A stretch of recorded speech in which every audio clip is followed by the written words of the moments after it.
пайгамбарыбызга эң биринчи чакырык окуу деген аят түшкөн. Ошол аяттан кийин эле калем менен жазууну үйрөткөн Роббиңдин аты менен окуу деп айткан. Эгерде бул эки аяттын биринин атынан бири келгенине ой жүгүртсөк, мусулманга эң биринчи окуу жана жазууну үйрөнүү парыз экенин айгинелеп турат. Китеп окуу адам баласынын аң сезимин кеңейтет. Бирок өкүнүчтүүсү техниканын өнүгүүсү, интернеттин бизге кирип келиши менен китеп окуган адамдардын саны аябай азайды. Китеп окуунун пайдалары аябай көп. Биз бүгүн китеп окуунун кээ бир пайдаларына токтолуп кетүүнү орунду көрдүк. Эгер стресске кабылсаңыз, анда китеп окуңуз.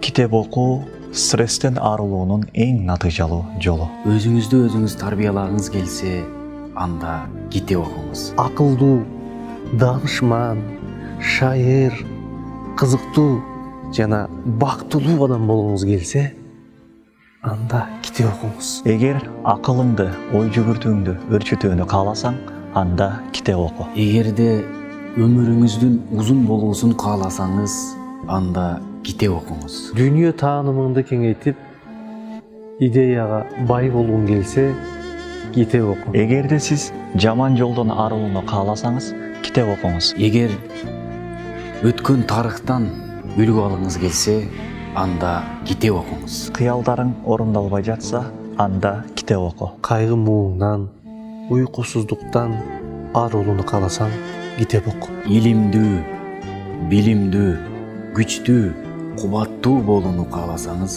анда китеп окуңуз. Эгер убактыңды туура пайдаланууну кааласаң, китеп оку. Жакырсыздыктан кутулууну кааласаң, китеп оку. Китеп окуу бул жашоо булагы. Чечендик өнөрүңдү өстүрүүнү кааласаң, анда китеп оку. Эгерде сабатсыздык менен күрөшүүнү кааласаңыз, анда китеп окуңуз. Көптү окуган көптү билет дегендей, эгерде көп нерсени билгиңиз келсе, идеяга бай болгуңуз келсе, эгерде балдарыңызга татыктуу тарбия берем десеңиз, келиңиздер анда бүгүндөн баштап китеп окуйлук. Үйдө балдарыбызга пайдасыз нерсе менен алек болуп, жаман нерсеге үлгү болбостон китеп окууну, китеп кароону, убакытты туура пайдаланууну үйрөтөлү да биз биринчи болуп китеп окуйлу.